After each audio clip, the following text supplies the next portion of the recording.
Hello everyone, कैसे हैं आप सब लोग। Welcome back to ICT virtual classroom Dehradun. मैं निखिल राणा। क्लास 12th का अपना जो हमारा मैथ्स का टॉपिक है दैट इज इंटीग्रेशन। उसके अंदर हम पार्शियल फ्रैक्शन के टॉपिक्स को डिस्कस कर रहे थे, यानी कि इंट्रोडक्शन आपका कल बताया मैंने, उसी को क्लास आगे कंटिन्यू करें। तो आपको कल जैसे बताया पार्शियल फ्रैक्शन वाली एक्सरसाइज हम पढ़ रहे हैं, तो प्रॉपर इम्प्रॉपर फ्रैक्शन क्या होता है उसके बारे में आपको बताया है ना, पार्शियल फ्रैक्शन और किस तरीके से आप, ठीक है, इम्प्रॉपर फ्रैक्शन को प्रॉपर फ्रैक्शन बनाते हैं। इम्प्रॉपर फ्रैक्शन कौन सा होता है? इम्प्रॉपर फ्रैक्शन वो होता है जहाँ पे आपका न्यूमरेटर क्या होता है, बड़ा होता है डिनोमिनेटर से, या फिर आप सिंपल ये बोलो जहाँ पे सर जहाँ पे डिनोमिनेटर आपका छोटा हो, दैट इज वो होगा आपका इम्प्रॉपर फ्रैक्शन। और जहाँ पे आपका डिनोमिनेटर बड़ा हो दैट इज प्रॉपर फ्रैक्शन। तो डी हमेशा आपका बड़ा रहना चाहिए, पहले आता है तो बड़ा भी रहना चाहिए, ठीक है, अल्फाबेटिकली याद आप कर सकते हैं। तो अब आप यहाँ पे देखें इस पार्शियल फ्रैक्शन कोई जैसे, हाँ, इसमें मैंने एक चीज और बताई थी, जब न्यूमरेटर और डिनोमिनेटर आपका सेम हो, ठीक है, तो उस केस में भी वो इम्प्रॉपर फ्रैक्शन ही कहलाता है ना। जब आपका न्यूमरेटर और डिनोमिनेटर सेम हो तो उस केस में भी वो इम्प्रॉपर फ्रैक्शन ही कहलाता है। कुछ टॉपिक्स है उस पर बात कर लेते हैं पार्शियल फ्रैक्शन की, ठीक है। तो इधर आपके पास रैशनल नंबर के फंक्शन होंगे, सारे प्रॉपर फ्रैक्शन होंगे, है ना। इस तरफ मान लो आपसे सारे प्रॉपर फ्रैक्शन होने वाले, इधर आप पे सारे प्रॉपर फ्रैक्शन होने वाले हैं और इधर आप पे सारे पार्शियल फ्रैक्शन की फॉर्म में कैसे लिखते हैं, इधर फॉर्म ऑफ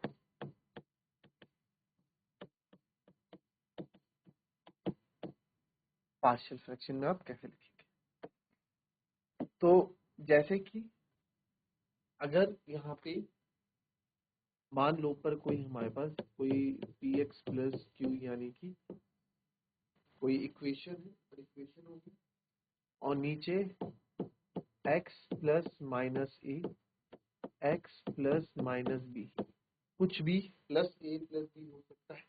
तो उसको पार्शियल फ्रैक्शन की फॉर्म में कैसे कन्वर्ट कर दोगे आप? ये लिख दोगे a upon x plus a या x minus b plus b upon x plus minus b, ठीक है। इसको पार्शियल फ्रैक्शन की फॉर्म में, प्रॉपर फ्रैक्शन को पार्शियल फ्रैक्शन की फॉर्म में आप ऐसे लिख, ठीक है। अभी चीजें इसमें आएंगी तो आप और क्लियर इसमें हो जाएंगे, है ना। सेकंड, इसका एग्जांपल अगर आपको बोलूं,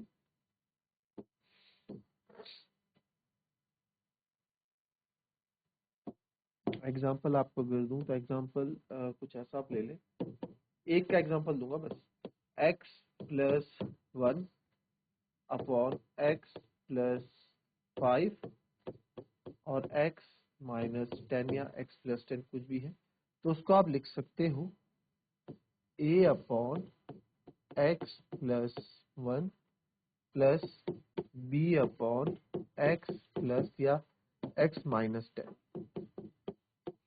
ठीक है। कुछ भी आप इसको लिख सकते हैं इस तरह। अभी क्वेश्चन जब आएंगे ना तो आप और क्लियर हो जाए, ठीक है। फिर आप देखो एक और ले लेते हैं, अभी क्वेश्चन जब हम करेंगे तो सारी चीजें आपकी क्लियर हो जाएगी। सेकंड है पी एक्स प्लस क्यू, वही लीनियर इक्वेशन आपकी रहने वाली है और आपके पास है नीचे ब्रैकेट में कोई नंबर है एक्स प्लस माइनस ए का होल स्क्वायर, कुछ भी हमारे पास है, तो वो हो जाएगा आपका, इधर ये हो जाता है ए अपॉन एक्स प्लस या माइनस ए, ठीक है।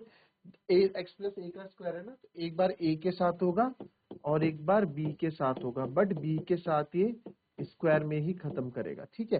क्यूब होगा तो एक्स प्लस ए फिर एक्स प्लस ए फिर एक्स प्लस ए क्यूब आपका यहाँ पे होके जाए। हालांकि क्यूब वाला आपके पास अभी आया नहीं, ये दो लिखे पहले तो। चलिए नेक्स्ट लिखेंगे,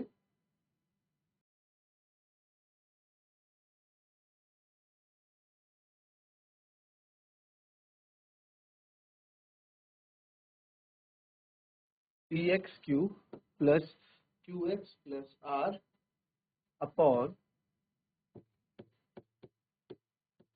x minus a, x minus b, x minus c। तो अब यह है, तो ये भी इजी है, पार्शियल फ्रैक्शन इसका हो जाएगा a upon x minus a, मतलब प्लस माइनस कुछ भी आप ले लें यहाँ पे, plus minus plus minus plus minus plus b upon x plus minus b plus c upon, ठीक है, पार्शियल फ्रैक्शन में, यानी कि आप पार्शियल इसको फ्रैक्शन क्या कर रहे हो, इसको पार्ट्स में डिवाइड कर दे रहे हो, ठीक है। एक और लिख लेंगे, पर अगेन कोई क्वाड्रेटिक इक्वेशन है, कोई सी भी इक्वेशन है, और नीचे है x प्लस माइनस a का होल स्क्वायर और x प्लस माइनस b हमारे पास है। तो सेम भाई x plus minus a square का आप सेम वैसे करोगे, a upon x plus minus a plus b upon x plus minus a का होल स्क्वायर, ये हमने यहाँ पे कंप्लीट किया, और plus c upon x plus minus, clear, copy कर लेंगे इसको भी। अब आप देखिए इसमें ये दो लिख रहे, फिर कुछ दो चीजें हैं उनको अलग डिस्कस करेंगे। इतना लिख दिया आपने। अब और जो इसकी दो कंडीशन और अलग है, फिफ्थ और सिक्स, उस कंडीशन पे बात करते हैं, थोड़ी अलग कंडीशन आपके रहने वाली है। तो ये आएगी p x q plus q x plus r upon x minus a और x square plus b x plus c upon x square plus a, ठीक है। ये हमारे पास यहाँ टॉपिक है। तो इस कंडीशन में अब आप देख रहे हैं कि इस कंडीशन में ये अगर if it can't be factorise, इसकी कंडीशन क्या है, इफ इट कांट बी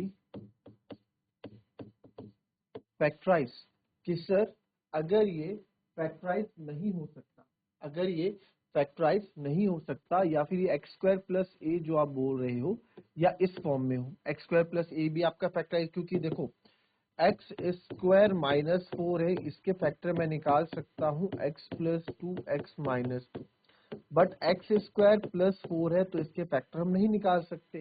तो प्लस जब भी एक्स स्क्वायर के साथ प्लस आपका होगा तो आपका फैक्टराइज वो नहीं हो सकता। तो इस कंडीशन में जो पार्शियल फ्रैक्शन आपका बनेगा वो बनेगा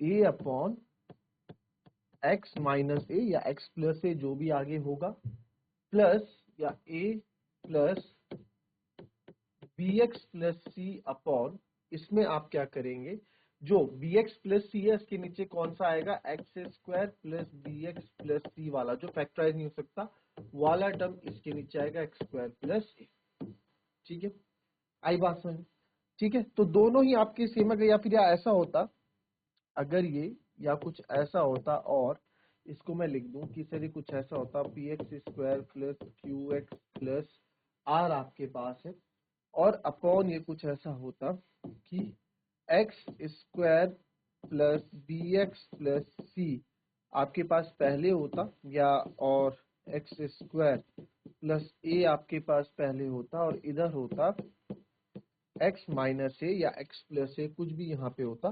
तो यहाँ पे बनता पहले ए एक्स प्लस बी, जिसके नीचे भी फैक्टराइजेशन या फिर ये वाला जिसके फैक्टर नहीं बन सकते वाली चीज आएगी, तो हमेशा ऐसे ही बनेगी, ए x plus B plus c upon x plus ए एक्स माइनस ए एक्स प्लस, ठीक है। तो ये इस तरह से आपको फैक्टराइज करना पड़ेगा। चलिए, 1 अपॉन एक्स माइनस 1, या फिर चलो प्लस 1 कर दो भी, और एक्स प्लस 2 dx, इस तरह का क्वेश्चन आएगा। चले, अब देखो इसको आप इससे पहले वाले फॉर्म से भी सॉल्व कर सकते हैं सर, x प्लस ए एक्स प्लस बी है ना, उससे थोड़ा लंबा आपको प्रॉपर क्वेश्चन एग्जांपल दिया मैंने जैसे, तो यहाँ पे इस तरह के फॉर्मूलेज आपके पास थे है ना, इस तरह के फॉर्मूलेज आपके पास थे, आपके पास x प्लस ए एक्स माइनस ए, मतलब इस तरह के फॉर्मूलेज आपके पास थे। ठीक है, फैक्टर्स में आपके पास फॉर्मूले नहीं थे, तो आपको दिखा दूं मैं ताकि कंफ्यूज आप ना हो। तो इस तरह के आपके पास नीचे डिनोमिनेटर में फॉर्मूलेज आप पढ़ के आए थे। बट सर यहाँ जो क्वेश्चन बना है, यहाँ पे क्वेश्चन आपके फैक्टर्स में बना है, नीचे फैक्टर फॉर्म में आपको दिखेगा। मैंने आपको स्टार्टिंग में भी बताया कि आपको इस चैप्टर में या फिर इस टॉपिक के अंदर जो क्वेश्चंस आपके होंगे वो किस फॉर्म में होंगे, वो आपके पी बाई क्यू की फॉर्म में होंगे और नीचे फैक्टर की फॉर्म आपको देखने को मिलने वाली। तो सर यहाँ भी हमें फैक्टर की फॉर्म देखने को मिलने वाली है और यहाँ भी हमें फैक्टर की फॉर्म देखने को मिली है।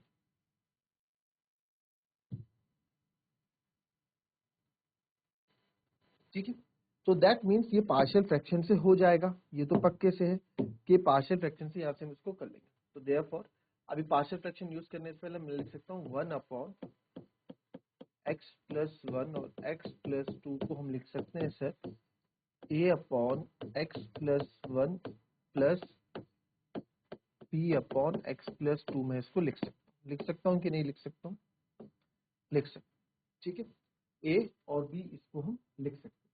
यहाँ पे आपको देखना है कि प्रॉपर फ्रैक्शन है, यस प्रॉपर फ्रैक्शन है, डिनोमिनेटर बड़ा है, एक्स की पावर यहाँ पे 1 है, ऊपर एक्स की पावर 0 है, तो डिनोमिनेटर आपका बड़ा है, तो दैट मीन्स ये प्रॉपर फ्रैक्शन है, तो इसको इम्प्रॉपर नहीं है। अब यहाँ इसको ए और बी की वैल्यू निकालेंगे, तो यहाँ पे आप इसको 1 upon x plus one x plus two, यहाँ ब्रैकेट कॉमन लेंगे, a x plus two plus b x plus one upon x plus one x plus two में लिख सकता हूँ। तो यहाँ से आप देखें x plus one x plus to cancel, तो हमारे पास जो बच जाता है वो बच जाता है 1 is equals to a x plus two plus b. आप चाहें तो इसको कंपेयरिंग द कोफिशिएंसी भी कर सकते हैं और चाहे तो उसको डायरेक्ट भी कर सकते हैं। डायरेक्ट कैसे कर लूंगा मैं इसको, देखो अगर यहाँ पे मेरे को बस जीरो बनाना है, अगर मुझे जीरो मिल गया तो मेरी बाकी की चीज है, अगर मैं ए को जीरो बना दूंगा तो बी आ जाएगी। तो ए को जीरो बनाने के लिए मैं क्या करूंगा, पुट एक्स इक्वल्स टू -2 करूंगा। तो x इक्वल्स टू, आप कंपेयरिंग का कोफिशिएंट से भी निकाल सकते हैं जो अभी तक हम निकाल रहे थे, a -2 + 2 जो कि 0 हो जाएगा, b की जगह -2 + 1 तो 1, ये तो हो गया 0, ये हो गया -2 + 1 -1 माइनस का b, तो उधर जाएगा तो b आपका क्या आ गया सर, माइनस का 1 आ गया, b -1 आ गया। नाउ अब मेरे को इसको 0 करना है, तो मैं लिख दूंगा पुट, अब बी को 0 रखने के लिए मुझे x की वैल्यू -1 रखनी पड़ेगी, बिल्कुल। तो यहाँ पे आप देखेंगे 1 a इज इक्वल्स टू -1 + 2, ठीक है, प्लस b की जगह तो 0 हो ही जाएगा, तो 2 में से 1 गया 1, तो a मेरा कितना आ गया 1 आ गया। तो a और b मेरा ये आ गया, तो देयरफॉर अब यहाँ से मैं इंटीग्रेशन स्टार्ट कर लेता हूँ अपना।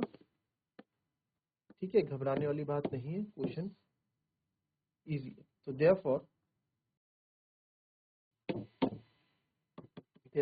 नाउ इसको फर्स्ट मान लो, फ्रॉम फर्स्ट इसको मैं ये लिख सकता हूँ, तो इसको लिखूंगा 1 अपॉन, इस पूरे की जगह लिखूंगा a upon x plus one plus b upon x plus two dx। यहाँ मैं अलग अलग ब्रेक कर देता हूँ इसको, तो मैंने आपको बोला है हमेशा इसको i मान ले, चाहे अपना i इज इक्वल्स टू, हम ये कर रहे हैं या इस क्वेश्चन को आप सॉल्व करोगे तो i इज इक्वल्स टू हमने 1 upon x plus one x plus i मान के कर लेंगे तो ज्यादा इजी हमारे लिए रहेगा। ठीक है, i इज इक्वल्स टू, इसको अलग अलग कर देते, a integration of 1 upon x plus one dx plus b 1 upon x plus two dx। तो ये जगह मैं a b की वैल्यू लास्ट में रख दूंगा, a log x plus one plus b log x plus 2 plus c. I बराबर आ गया सर, ए की जगह मेरा है 1, 1 ऐसे रहेगा लॉग x प्लस 1, बी की जगह है -1 तो ऐसे है log x plus 2 plus c.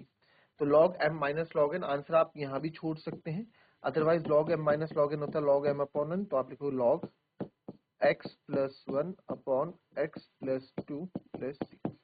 दोनों ही आंसर आपके क्या है, सही है। आई बात समझिए, कोई दिक्कत? ठीक है, नेक्स्ट क्वेश्चन देखेंगे।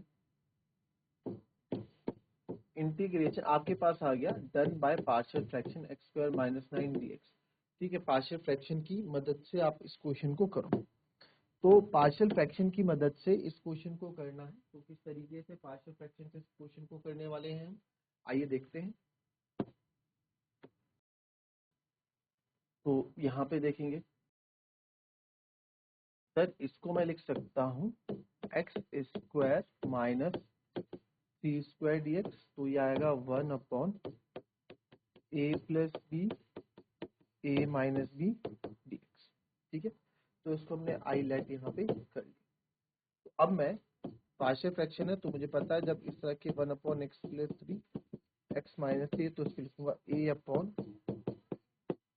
X plus 3 plus b upon x minus. तो ये तो ऐसे ही है 1 अपॉन एक्स प्लस 3 और ये ए की मल्टीप्लाई हो जाएगी इधर एक्स माइनस सी के साथ और बी की मल्टीप्लाई हो जाएगी एक्स प्लस, तो एक्स प्लस 3, तो ये आपका कैंसिल हो जाएगा यहाँ पे।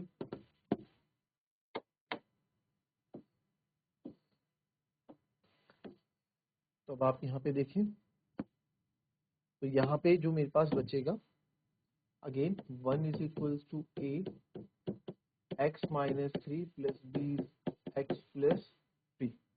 तो यहाँ पे मेरे को ए को अगर 0 करना है तो प्लस 3 करना पड़ेगा, बी को 0 करना है तो -3, वही चीज आप दो वापस दोहराएंगे। तो put x equals to 3, x बराबर 3 रखने पे 1 ए तो 0 हो जाएगा प्लस बी 3 प्लस 3 6 हो जाएगा। तो b की वैल्यू बच्चों यहाँ से आएगी 1/6 है ना, इतना तो आप लोगों को आ ही रहा है। b की वैल्यू आ जाएगी 1/6। वैसे ही मैं यहाँ पे पुट x बराबर -3 करूंगा, तो -3 करने पे आप देख सकते हैं हमारा a तो हो जाएगा -6 -3 और प्लस b हो जाएगा 0। तो a की वैल्यू यहाँ से आ गई -1/6। इतनी कैलकुलेशन तो आपको आ रही है, a बराबर -1/6 आ जाएगा। नाउ इंटीग्रेट करते हैं। Now i is equals to, अब उसकी जगह मैं रखने वाला हूँ a upon x minus 3, x minus 3 था ये पे, x प्लस 3 था, a upon x plus 3 plus b upon x minus 3 dx। ठीक है, तो इसको अलग अलग कर देंगे, तो i इज इक्वल्स टू हो जाएगा, a इधर देता हूँ 1 upon x plus 3 dx plus integration of b भाग दो 1 अपॉन x, क्योंकि कांस्टेंट है ना, तो a की वैल्यू आप चाहे आप लिख लो, a था मेरा -1/6, तो आप इसको लिख लो -1/6 लॉग x प्लस 3, b था +1/6 हो जाएगा लॉग x माइनस 3 प्लस। तो यहाँ पे मैं लॉग, दोनों ही लॉग है तो उसको पहले लिख देता हूँ लॉग 1/6 भी है ना, तो 1/6 लॉग x माइनस 3 और -1/6 लॉग x प्लस 3 प्लस। तो यहाँ से अगर मैं 1/6 कॉमन ले लूँ तो लॉग अंदर आएगा log x minus 3 minus log x plus 3 plus c. तो आप देख रहे हैं लॉग, यहाँ भी आंसर आप छोड़ सकते हैं, मैं आपको बोल रहा हूँ आंसर आप यहाँ भी छोड़ सकते हैं। तो log m minus log n बन रहा है, आप देख सकते हैं log m minus log n बन रहा है, तो 1/6 ऐसे ही रखूंगा। log m यानी कि -3/x प्लस 3 प्लस ये क्या बन गया आपका log m माइनस log, ठीक है, 1/6 log x minus 3/x plus 3 plus. अब यही क्वेश्चन जो आप देखें, है ना, ये क्वेश्चन आपका हो गया। अच्छा, ये क्वेश्चन तो सर आपका जाना पहचाना लग रहा है ना, इसको इधर ही कर दें। और अगर ये लिखा हुआ ना आए कि पार्शियल फ्रैक्शन से करो, समझ रहे हो, अगर ये लिखा हुआ ना आए कि इसको पार्शियल फ्रैक्शन से करो, ठीक है, तो ये x² माइनस 9 था, ये x² माइनस a² बन रहा है कि नहीं बन रहा? भाई बन रहा है कि नहीं बन रहा? x² माइनस a² बन रहा है। Integration of 1/x² minus a² का फॉर्मूला क्या था, भूल गए? 1/2a log x minus a upon x plus a plus लिखा आया था फॉर्मूला x² माइनस a² का 1/2a log x minus a upon x plus a plus c। इससे पहले वाली एक्सरसाइज में हमने यही क्वेश्चन किया, तो डायरेक्ट आप देख लो x² माइनस a² की फॉर्म में, ठीक है। तो सर ये फॉर्म है, तो इसको डायरेक्ट कर लो यहाँ पे, यानी कि 1 अपॉन ये था x² माइनस 3² की dx। तो इसको आप लिख सकते हैं सर, इसको मैं यहाँ नेक्स्ट स्टेप में लिख रहा हूँ 1/2a, 2a कितना है मेरा 3 है, log x minus a, x मतलब x माइनस a 3 और x plus a 3 plus c। तो ये जाएगा, this implies that 1/6 log x minus 3 upon x plus 3 plus. तो मेरे कहने का मतलब है आंसर सेम आ रहा है। इस क्वेश्चन को आप इस तरीके से भी कर सकते थे अगर आपको ये फॉर्मूला दिमाग में रहता है तो, है ना, ये x² माइनस a² की फॉर्म हो तो 1/2a log x minus a upon x plus c। इस तरह के क्वेश्चन आपको मैंने इससे पहले वाली एक्सरसाइज में करवा रखे। तो ये थी हमारी आज की क्लास, मिलेंगे आपसे अपनी कल की नेक्स्ट क्लास में, तब तक के लिए be happy, be healthy and be safe. Thank you.